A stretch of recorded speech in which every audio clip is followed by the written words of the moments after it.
It's great to be in this space, which was the seed of an idea 100 years ago in 1925. It took a couple of years to build it. It opened up in April of 1927, and in October of 27, a hurricane hit it, which was the hurricane of cinema sound, which wasn't on anybody's radar really when this idea was planted. And we're right in the cusp of another one of those transformations, which is artificial intelligence. And choosing this year to graduate, 2025, takes guts. And your guts are going to be tested as soon as you leave this theater. There's a storm brewing out there, politically, environmentally, cinematically, and every other kind of mentality you can think of. I salute your bravery. You're going to have to contend with some of the most difficult and transformative situations imaginable.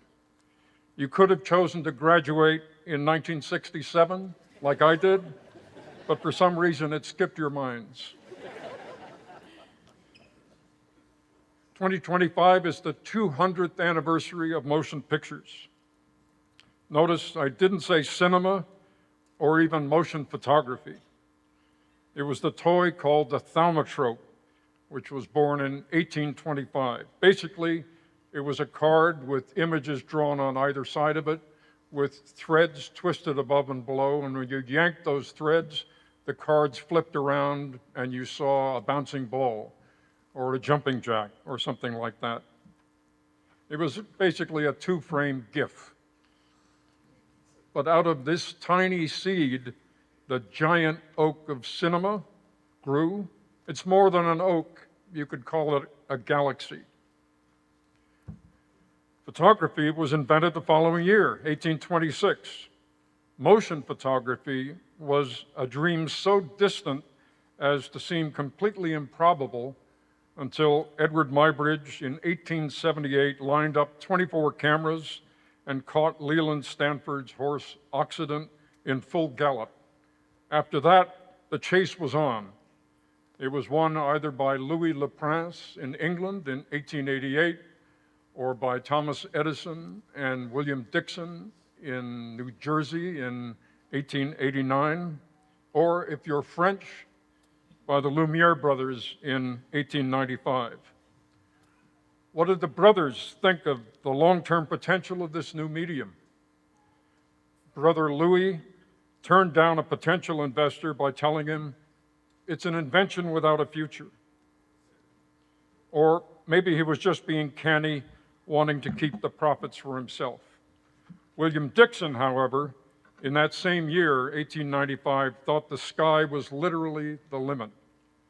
And he wrote, not only our own resources, but those of the entire world will be at our command. We may even anticipate the time when sociable relations will be established between ourselves and the planetary systems, and when the latest doings on Mars will be recorded by enterprising kinetographic reporters. Well, we know that William was right and Louis was wrong. As Dixon predicted, it came to pass in 2021 when high-def video was beamed back to Earth by the Mars lander Perseverance. He wrote those words in 1895 before human beings had even invented powered flight, much less space travel. So when thinking about the future, it occasionally pays to be unreasonably bold, like Dixon. So here we are in 2025, 200 years after the thaumatrope. Today, we are wading in the seashore of artificial intelligence, already up to our ankles. In a year or two, you will be swimming out to sea. After that, who knows? There are undoubtedly monsters in that ocean, but also undiscovered islands, maybe even continents. It's as big and unknown as cinema itself was in 1895, and potentially just as transformative. More transformative even than the coming of sound 100 years ago. So it's worth keeping Dixon's optimism in mind. He wondered, what is the future of cinema? Ask rather from what conceivable phase of the future it can be debarred. But also remember the bracing and cautionary wisdom of André Gide. You do not discover new lands without losing sight of the shore for a very long time.